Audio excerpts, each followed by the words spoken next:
प्रश्न नंबर 1 के साथ शुरू करते हैं प्रश्न उत्तरों को समझने की। और प्रश्न नंबर 1 ये रहा आपके सामने, जो कहता है, आपसे पूछ रहा है कि कहानी का कौन सा पात्र आपको सर्वाधिक प्रभावित करता है और क्यों करता है। जैसा कि नमक का दारोगा कहानी हमने पढ़ी और चैप्टर को बहुत अच्छे से एक्सप्लेन किया गया है, आप ज़रूर उसे पढ़ें, एक बार समझें, जिससे कि आप पाठ अच्छे से समझ जाएं तो आप उसके प्रश्न उत्तर को ईजिली समझ पाएं। तो प्रश्न हमसे पूछ रहा है कि कहानी का जो पात्र है वो कौन सा पात्र ऐसा है जो सबसे ज़्यादा आपको इफेक्टिव लगा और क्यों लगा। तो कहानी का जो सबसे अच्छा और प्रभावित करने वाला जो कैरेक्टर है, नायक मुंशी वंशीधर है, वो हमें सर्वाधिक प्रभावित करता है। अब क्यों करता है? मुंशी वंशीधर एक ईमानदार आदमी है, कर्तव्य परायण व्यक्ति है, जो समाज में ईमानदारी और कर्तव्य निष्ठा की मिसाल को कायम रखता है और करना चाहता है। उसने आलोपीदीन, दातागंज जैसे सबसे अमीर और विख्यात व्यक्ति को गिरफ्तार करने का साहस भी दिखाया, हिम्मत दिखाई। अदरवाइज आप देखेंगे कि बड़ी बड़ी पोस्ट पे काम करने वाले लोग और बड़े बड़े जो अमीर लोग होते हैं या फिर उनकी जो पावर है उसके इस्तेमाल के डर से लोग जो है अपने काम को ईमानदारी से नहीं कर पाते। पाठ में ये दिखाया गया है कि दारोगा होने के बाद भी वो अपनी ईमानदारी को किस तरीके से मुंशी वंशीधर जो है वो नहीं छोड़ता है, और इसी वजह से वो पाठ का सबसे प्रभावित करने वाला जो पात्र होता है वो बन जाता है। आखिरकार पंडित आलोपीदीन भी उसकी दृढ़ता, ईमानदारी और कर्तव्य निष्ठा के सामने नतमस्तक हो जाते हैं। और पाठ के एंड में जैसे हमने पढ़ा है कि किस तरीके से बेईमानी करने वाला एक व्यक्ति भी जो है किसी की ईमानदारी को देखकर उसको इनाम स्वरूप वो सब चीज़ें दे देता है जो उसके जीवन में ज़रूरत होता है, बल्कि ज़रूरत से ज़्यादा ही उसको ईमानदारी का सबब जो है उसे मिल जाता है। तो कहानी का जो सबसे अफेक्टिव पात्र है और प्रभाव छोड़ने वाला, प्रभावित करने वाला, जिससे हम क्या कहते हैं, आप कह सकते हैं कि फैसिनेट कर रहा है, अब कुछ उससे हमें सीखने को मिल रहा है, तो वो है मुंशी वंशीधर, और उसकी ईमानदारी ही जो है वो ये प्रभावित करने का कारण बनती है। प्रश्न नंबर 2 के साथ आगे बढ़ते हैं। प्रश्न नंबर 2 हमसे पूछा है कि नमक का दारोगा कहानी में पंडित आलोपीदीन के व्यक्तित्व के कौन से दो पहलू पक्ष उभर कर आते हैं। पंडित आलोपीदीन के विषय में हमने पढ़ा पाठ में, किस तरीके से वो पैसे कमाने के लिए बेईमानी वाले काम और हर तरीके के वो काम जो है वो कर रहा है जो बेईमानी से किए जा रहे हैं, और किस तरीके से मुंशी वंशीधर जो है अपने ईमान को बनाए रखता है, कर्तव्य परायणता को बनाए रखता है और अपनी ईमानदारी और कर्तव्य निष्ठा का पालन करते हुए वो पाठ में दिखाई देता है। तो अब यहाँ प्रश्न हमसे पूछा कि जो नमक का दारोगा कहानी हमने पढ़ी, तो पंडित आलोपीदीन का जो व्यक्तित्व है, जो उसकी पर्सनालिटी दिखाई देगी, उसको उसके जो दो पक्ष है वो कौन से सबसे बड़े पक्ष हैं जो उभर कर सामने आते हैं। तो पंडित आलोपीदीन के व्यक्तित्व के निम्नलिखित दो पहलू उभर कर आए हैं। एक, पैसा कमाने के लिए नियम विरुद्ध कार्य करने वाला भ्रष्ट व्यक्ति है। वो वह लोगों पर जुल्म करता था, परंतु समाज में सफ़ेद पोश व्यक्ति माना जाता था कि बहुत ही ज़्यादा अच्छा व्यक्ति है, ये ऐसा व्यक्ति माना जाता था। लेकिन पीछे जो उसका व्यक्तित्व था वो ये था कि वो लोगों को पर जुल्म करता था अब पैसे कमाने के लिए, और एक भ्रष्ट व्यक्ति था वो।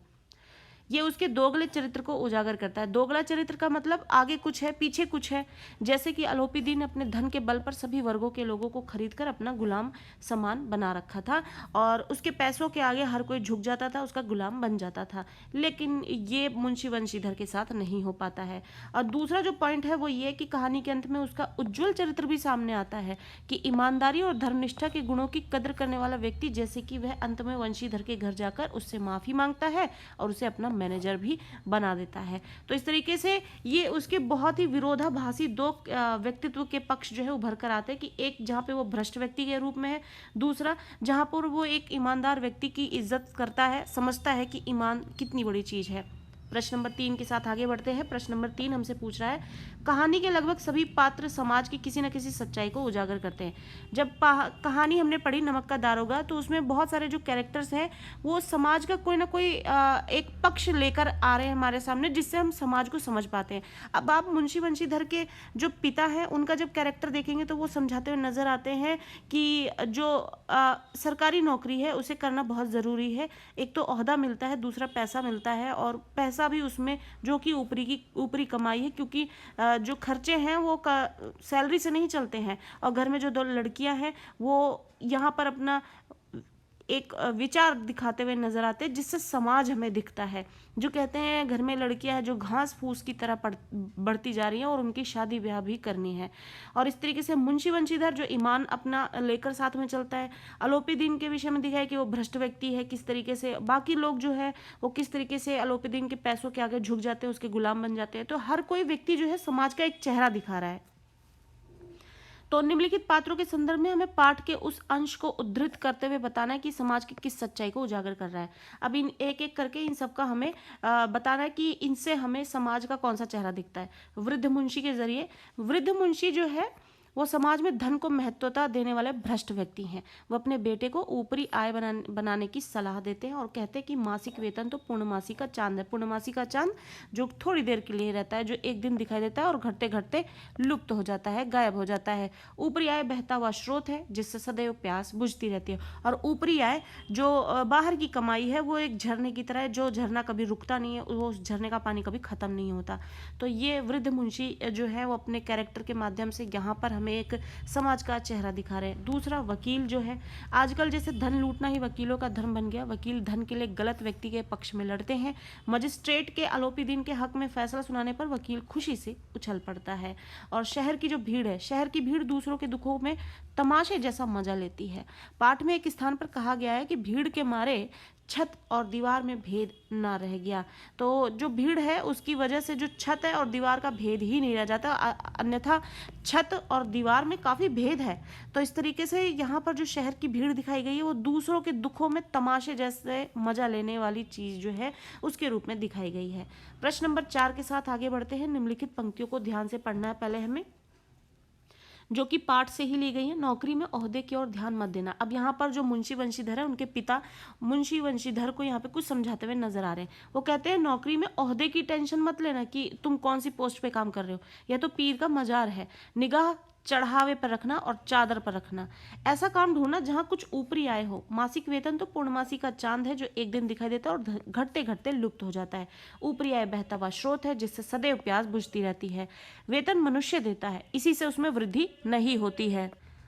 अब यहाँ पर जो बूढ़े मुंशी जी हैं यानी कि मुंशी वंशीधर के जो पिता है, उनका मानना है कि वेतन जो है मनुष्य देता है, इसलिए उसमें वृद्धि ही नहीं होती है, आती है और खत्म हो जाती है आमदनी।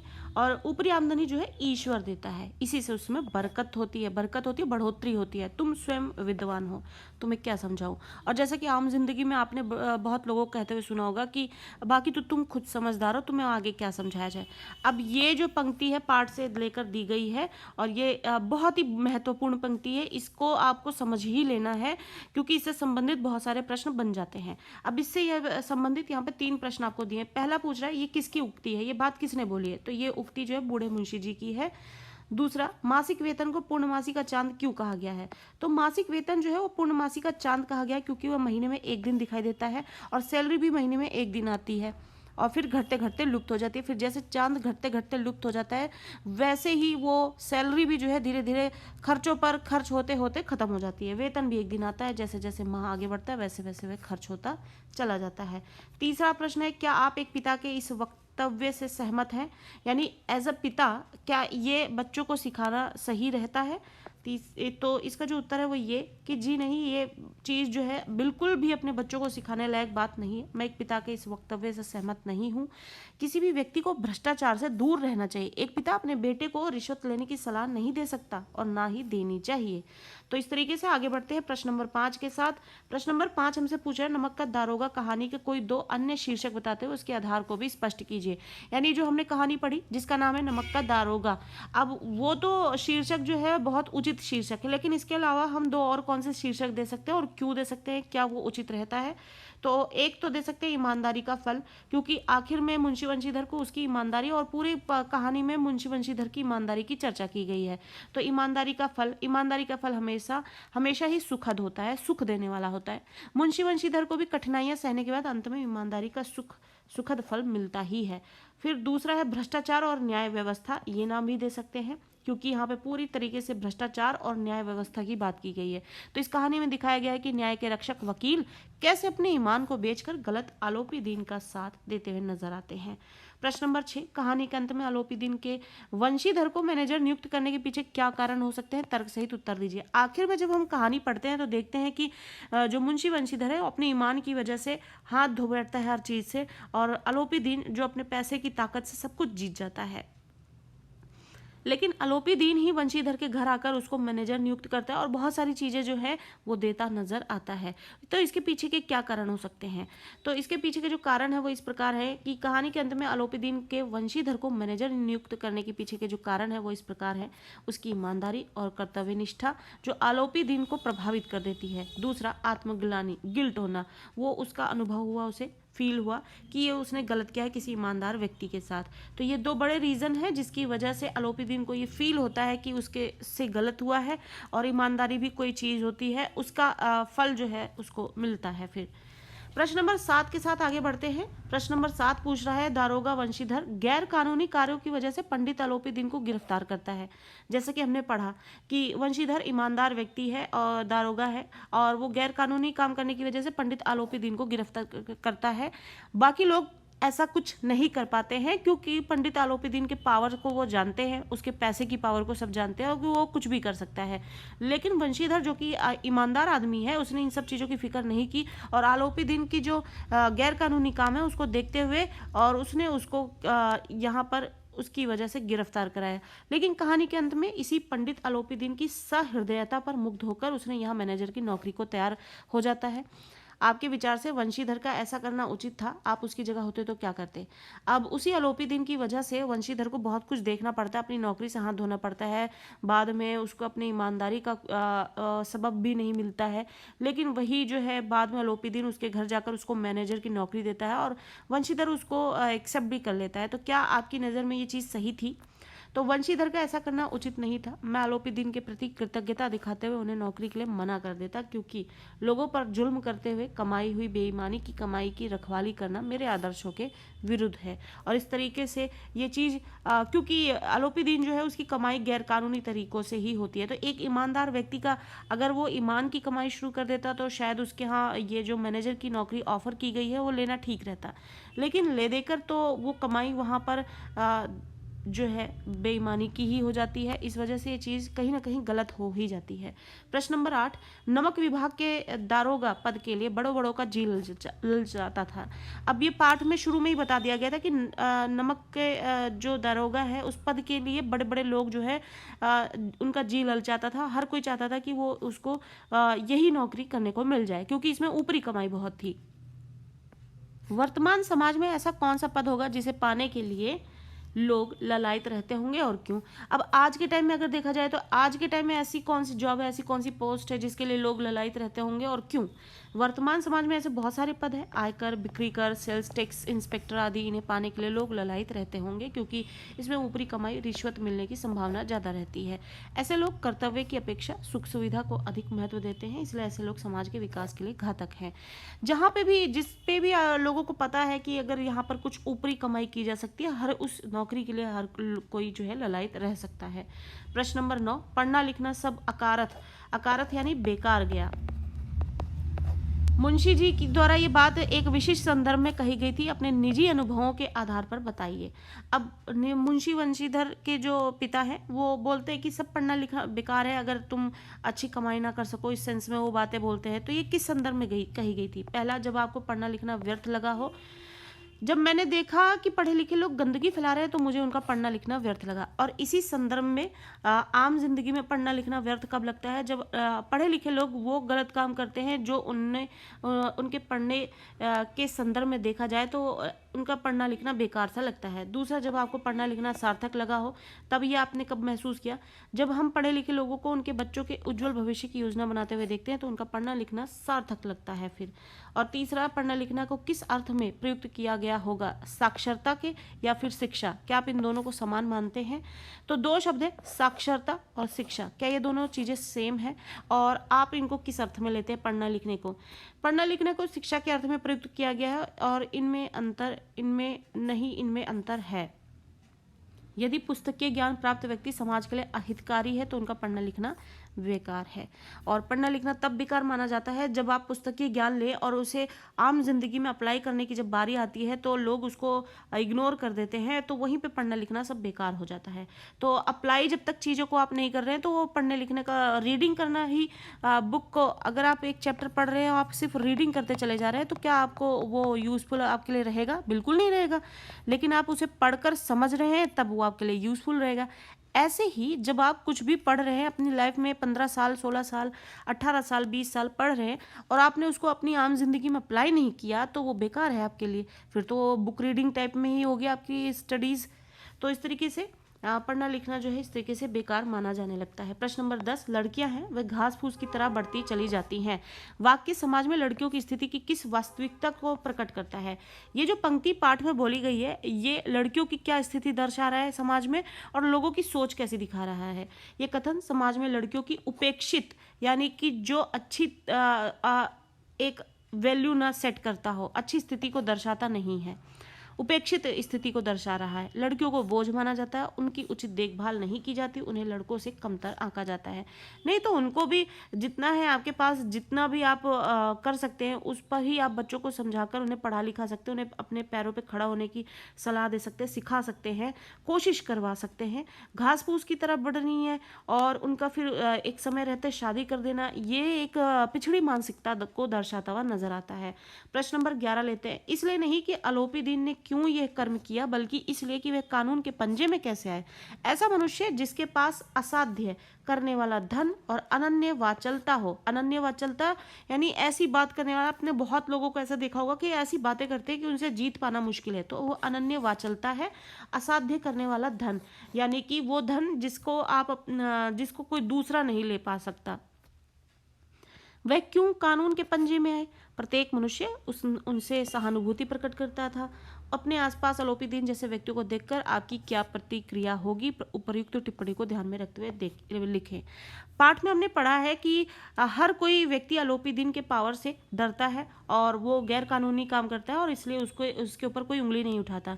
मुंशी बंशीधर जब अपने के दारोगा के पोस्ट पे आते हैं तो वो अलोपी दीन के गैर कानूनी कामों को देखते हैं और वो उनको अरेस्ट करवाते हैं। बहुत सारे लोग उन्हें ये भी कहते हैं कि अब तुमने अरेस्ट तो करा लिया लेकिन उनकी पावर को जानते नहीं हो, वो अब बहुत कुछ कर सकते हैं। तो इस तरीके से अगर हमारे आसपास अलोपी दीन जैसे लोग होंगे तो हमारी क्या प्रतिक्रिया होगी, हम क्या रिएक्ट करेंगे। अलोपी दीन जैसे व्यक्तियों को देखकर मेरे मन में ये प्रतिक्रिया होती है कि समाज में सारे व्यक्ति वंशीधर जैसे चरित्रवान हो और साहसी क्यों नहीं होते हैं, जो अलोपी दीन जैसे व्यक्तियों को उनके कुकर्मों की सजा दिलवाए, ताकि वे समाज के लिए ईमानदारी और कर्तव्य निष्ठा की मिसाल बन जाए। कर्तव्यनिष्ठ और ईमानदार व्यक्तियों की तादाद जो है बहुत कम होती है, इसलिए जो गैर कानूनी काम करने वाले लोग होते हैं वो अपनी पावर से उनको दबा ले जाते हैं और इस तरीके से उनकी संख्या और भी कम होती जाती है।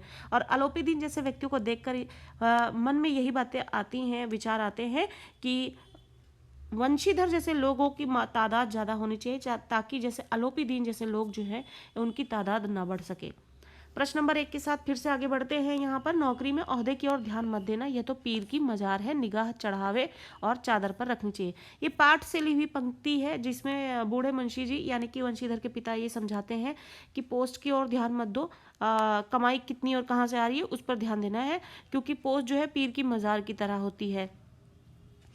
और क्योंकि पीर की मजार पे जिस तरीके से लोग आते हैं जाते हैं और क्या कहते हैं किस तरीके से अपने उनकी वंदना करते हैं, पूजते हैं और फिर चले जाते हैं। निगाह जो है चढ़ावे पर रखनी चाहिए, चादर पर रखनी चाहिए, जो चढ़ रही है लोग और वो लोगों के काम आ रही है। तो इस तरीके से इसके ज़रिए जो है वो क्या समझाना चाहते हैं, इसमें नौकरी के ओहदे और उससे जुड़े सम्मान से भी ज़्यादा महत्व ऊपरी कमाई को दिया गया है। और इस पंक्ति के माध्यम से यही समझाने की कोशिश की जा रही है कि नौकरी में जो आप जिस ओहदे पर काम करते हैं उसमें आपको इज्जत तो मिलती है, सम्मान तो मिलता है, लेकिन उसके महत्व से भी ज़्यादा महत्वपूर्ण है ऊपरी कमाई। आपके पास पैसा कितना आ रहा है, कहाँ से कितना कैसे कमा रहे हो, और वही काम आता है। तो यहाँ पर सम्मान से ज़्यादा वैल्यू जो है कमाई को दी गई है। ऐसी नौकरी करने के लिए कहा जा रहा है जहाँ ज़्यादा से ज़्यादा रिश्वत मिल सके। प्रश्न 2, इस विस्तृत संसार में यानी इतने बड़े संसार में उनके लिए धैर्य अपना मित्र, बुद्धि अपनी पथ प्रदर्शक और आत्मावलंबन ही अपना सहायक था। प्रेमचंद द्वारा लिखित कहानी नमक का दारोगा के अंतर्गत मुंशी वंशीधर एक ईमानदार और कर्तव्य परायण व्यक्ति है जो समाज में ईमानदारी और कर्तव्य निष्ठा की मिसाल कायम करता है। इस बुराइयों से भरे हुए युग में से अपने आप को उसने दूर रखने के लिए वंशीधर धैर्य को अपना मित्र बनाता है। अब क्योंकि वंशीधर जो यहाँ पर अकेले एक कर्तव्यनिष्ठ और ईमानदार व्यक्ति के रूप में है और आसपास बहुत सारे ऐसे लोग हैं जो अपनी कर्तव्य निष्ठा को भूल गए हैं और अपनी ईमानदारी को भूल गए हैं। ऐसे में वंशीधर जो है अकेला पड़ जाता है, तो उसने अपने धैर्य यानी पेशेंस को अपना मित्र बनाता है। जो मित्र हमेशा साथ रहता है तो धैर्य को अपने साथ बना के रखता है, बुद्धि को अपनी पथ प्रदर्शक बनाता है और आत्म अवलंबन को ही अपना सहायक बनाता है, जिसके जरिए वो अपने जीवन में आगे बढ़ पाता है। और ये जो है पंक्तियां, पाठ की जो कठिन पंक्तियां हैं उनका अर्थ है। प्रश्न नंबर 3 लेते हैं। तर्क ने भ्रम को पुष्ट किया। अब तर्क जो है उसने भ्रम को पुष्ट कैसे किया? आपको किसी चीज का संदेह है, लेकिन जब आपके पास तर्क वितर्क होगा तो आप उस भ्रम को पुष्ट कर देंगे, यानी पक्का कर देंगे कि ये चीज ऐसे है। कैसे? आप समझते हैं आगे। वंशीधर को रात को सोते सोते अचानक पुल पर से जाती हुई गाड़ियों की गड़गड़ाहट सुनाई दी। उन्हें भ्रम हुआ कि सोचा कुछ तो गलत हो रहा है। फिर उन्होंने अपने तर्क से सोचा कि देर रात अंधेरे में कौन गाड़ियां ले जाएगा। इस तर्क ने उनका भ्रम जो है पुष्ट उससे हो जाता है और इस तरीके से यहाँ पर पुष्टि मिल जाती है कि ये क्लियर हो जाती है बात। जो उन्होंने संदेह किया वो उनके तर्क ने, यानी कि उस पर सोच विचार करने से चीजें जो है क्लियर हो जाती हैं। प्रश्न नंबर 4 लेते हैं। न्याय और नीति सब लक्ष्मी के ही खिलौने हैं, इन्हें वह जैसे चाहती है नचाती है। न्याय और नीति जो है, नियम और न्याय जो है, जस्टिस जो है, वो सब लक्ष्मी के ही खिलौने हैं, यानी पैसों से ही चलता है, यानी पैसों से ही न्याय भी मिलता है, नीति भी चलती है। तो वो जैसे नचाती है वैसे ही, जैसे चाहती है वैसे नचाती हैं। इनडायरेक्ट वे में, आम भाषा में कहा जाता है कि पैसा होता है तो कुछ भी हो सकता है, वो बात है जो यहाँ पर इनडायरेक्ट वे में बोली गई है, कठिन शब्दों में बोली गई है। तो आजकल न्यायालय में भी भ्रष्टाचार बढ़ रहा है। धन लूटना ही जैसे वकीलों का धर्म बन गया है। वकील धन के लिए गलत व्यक्ति के पक्ष में लड़ते हैं, तभी आलोपी दीन जैसे लोग न्याय और नीति को अपने वश में रखते हैं। न्याय और नीति तो उनकी जेब में पड़ा हुआ है, क्योंकि लक्ष्मी उनके पास है और लक्ष्मी जैसा चाहती है वैसा नचाती है, और ये आज की कड़वी सच्चाई भी बन गई है। प्रश्न नंबर 5। दुनिया सोती थी पर दुनिया की जीभ जागती थी। पंडित आलोपी दीन रात में गिरफ्तार हुए ही थे कि खबर सब जगह फैल गई। चाहे दिन हो या रात, दुनिया की जबान तो टीका टिप्पणी करने से रुकती नहीं। यानी लोग सो तो जाते हैं, लेकिन जो जबान है लोगों की, कड़वा बोलने की, उल्टा बोलने की और किसी के पे भी तंज करने की, वो जागती ही रहती है हमेशा। प्रश्न नंबर 6 के साथ आगे बढ़ते हैं। खेद ऐसी समझ पर, पढ़ना लिखना सब अकारथ गया, यानी मुझे ऐसी समझ पर खेद है और कि तुम्हारा सारा पढ़ना लिखना बेकार गया। वृद्ध मुंशी जी अपने बेटे वंशीधर की सत्यनिष्ठा से नाराज है कि वो बहुत ज़्यादा ही यहाँ पर ईमानदार और सत्यनिष्ठ दिख रहा है और इस चीज़ से वो बहुत परेशान है। उनको लगता है कि सत्यनिष्ठा की कोई ज़रूरत नहीं है, ऊपरी कमाई करो और घर चलाओ जैसे भी, और वही सही है। वे सोचते हैं कि रिश्वत ना लेकर आलोपी दीन को पकड़कर वंशीधर ने बहुत बड़ी गलती की, और तब वे इस संदर्भ में उपर्युक्त कथन कहते हैं। प्रश्न नंबर 7। धर्म ने धन को पैरों तले कुचल डाला। धर्म जो है वो धन को पैरों तले कुचल डाला। कैसे? वंशीधर ने आलोपी दीन के द्वारा दिए जाने वाले धन को ठुकरा दिया और उसके धन को के मिथ्या अभिमान को चूर चूर कर डाला। जब गैर कानूनी काम के चक्कर में आलोपी दीन को वंशीधर गिरफ्तार करवाता है और उसके द्वारा ऑफर किए गए पैसे को वंशीधर मना कर देता है, तो धर्म जो है वहाँ पर उसका ऊंचा हो जाता है वंशीधर का, कि उसको सत्यनिष्ठ रहना है और ईमानदार रहना है, और उसने पैसों को लेने से मना करके अपने धर्म को ऊपर रखा और धन को पैरों तले कुचल डाला। और इस तरीके से जो आलोपी दीन है उसके धन के मिथ्या अभिमान, यानी धन का जो लोग अभिमान करते, घमंड करते, उसको चूर चूर कर डाला कि यहाँ पर पैसे ने भी काम नहीं किया।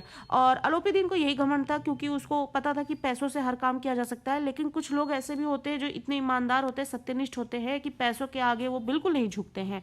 और इस तरीके से उस दिन आलोपी दीन के मिथ्या अभिमान को उसने चूर चूर कर डाला और धर्म ने धन को पैरों के तले कुचल डाला, क्योंकि अब धर्म जीत गया था और धन की हार हो गई थी।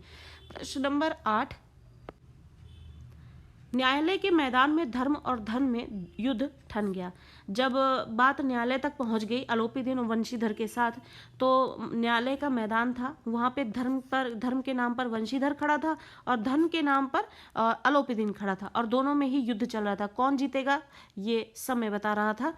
न्यायालय में वंशीधर और अलोपीदीन का मुकदमा चला। वंशीधर धर्म के लिए और अलोपीदीन धन के सहारे अधर्म के लिए लड़ रहा था। इस प्रकार न्याय के मैदान में धर्म और धन में युद्ध ठन गया। आगे बढ़ते हैं। भाषा की चित्रात्मकता, लोकोक्तियां, मुहावरों के जानदार उपयोग तथा हिंदी उर्दू के साझा रूप एवं बोलचाल की भाषा के लिहाज से ये कहानी बहुत ही अद्भुत है। यानी कि प्रेमचंद जी ने भाषा की चित्रात्मकता, लोकोक्तियों को और मुहावरों के जानदार उपयोग किए हैं, हिंदी उर्दू के शब्दों का प्रयोग किया है, बोलचाल की भाषा का प्रयोग किया है और इस लिहाज से कहानी बहुत अद्भुत है। कहानी में ऐसे उदाहरण छाट कर लिखिए और ये भी बताइए कि इनके प्रयोग से किस तरह कहानी का कथ्य अधिक असरदार बन गया और इन सब चीज़ों का प्रयोग करने से जो कहानी है वो और भी ज़्यादा ठोस और मजबूत बन गई है और प्रभावी बन गई है। तो भाषा की चित्रात्मकता कहाँ से देखने को मिलती है? जाड़े के दिन थे और रात के समय नमक के सिपाही चौकीदार नशे में मस्त थे। एक मील पूर्व की ओर जमुना बहती थी और उस पर नावों का एक पुल बना हुआ था। दारोगा जी किवाड़ बंद किए मीठी नींद सो रहे थे। और इस तरीके से भाषा की चित्रात्मकता है कि किस तरीके से यहाँ पर पूरे माहौल को यहाँ पर प्रेमचंद जी ने दिखा दिया। लोकोक्तियों का प्रयोग है, पूर्णमासी का चांद और सुअवसर ने मोती दे दिया। और मुहावरों का प्रयोग इस प्रकार है, फूले ना समाना, सन्नाटा छाना, पंजे में आना, हाथ मलना, मुंह में कालिख लगना आदि। और इनके प्रयोग से कहानी का प्रभाव और भी ज़्यादा बढ़ा दिया है प्रेमचंद जी ने। प्रश्न नंबर 2, कहानी में मासिक वेतन के लिए किन किन विशेषणों का प्रयोग किया गया है? और इसके लिए आप अपनी ओर से 2-2 विशेषण और बताइए। साथ ही विशेषणों के आधार को तर्क सहित पुष्ट भी कीजिए। तो कहानी में मासिक वेतन वाली जो कोटेशन है वो हमने बहुत बार पढ़ी है और उसके लिए कौन कौन से विशेषण यानी कि उसका बखान करने वाले और उस पक्ष को बात को मजबूत करने वाले और कौन से शब्दों का प्रयोग किया जा सकता है? तो कहानी में मासिक वेतन के लिए निम्नलिखित विशेषणों का प्रयोग हुआ है, पूर्णमासी का चांद और पीर का मजार। हमने हमारे तरफ से जो विशेषण और ऐड हो सकते हैं वो है एक दिन की खुशी, क्योंकि उस दिन बहुत खुश होते हैं। दूसरा, 4 दिन की चांदनी, कुछ दिन तक वेतन आने पर सारी चीजें ले ली जाती हैं, 4 दिन बाद सब खर्च हो जाता है। प्रश्न नंबर 3 हमारे सामने, बाबूजी आशीर्वाद। दूसरा है सरकारी हुक्म। तीसरा, दातागंज के। और चौथा है कानपुर। दी गई विशिष्ट जो ये अभिव्यक्तियां हैं एक निश्चित संदर्भ में निश्चित अर्थ देती हैं।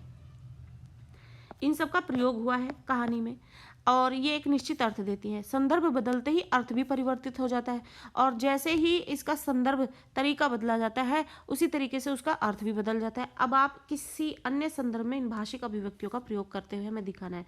बाबूजी आशीर्वाद, तो बाबूजी आशीर्वाद दीजिए। दूसरा है सरकारी हुक्म, वे सरकारी हुक्म का पालन करते हैं। तीसरा, दातागंज के, पंडित जी दातागंज के रहने वाले हैं। चौथा, कानपुर, ये बस कानपुर जाती है। और इस तरीके से भाषा का प्रयोग यहाँ पर बहुत ही प्रभावी ढंग से इस पाठ में, नमक के दारोगा पाठ में देखने को मिलता है। तो नमक के दारोगा पाठ के हमने पूरी explanation, line to line explanation दे रखी है चैनल पर, आप देख सकते हैं, विजिट कर सकते हैं। समरी है, क्वेश्चन आंसर्स है जो आपकी एग्जाम पर्पज से काफ़ी यूजफुल कॉन्टेंट है और ज़रूर विजिट करें, अच्छे से पढ़े, 2 से 3 बार पढ़े, रट्टे ना लगाए बल्कि समझें।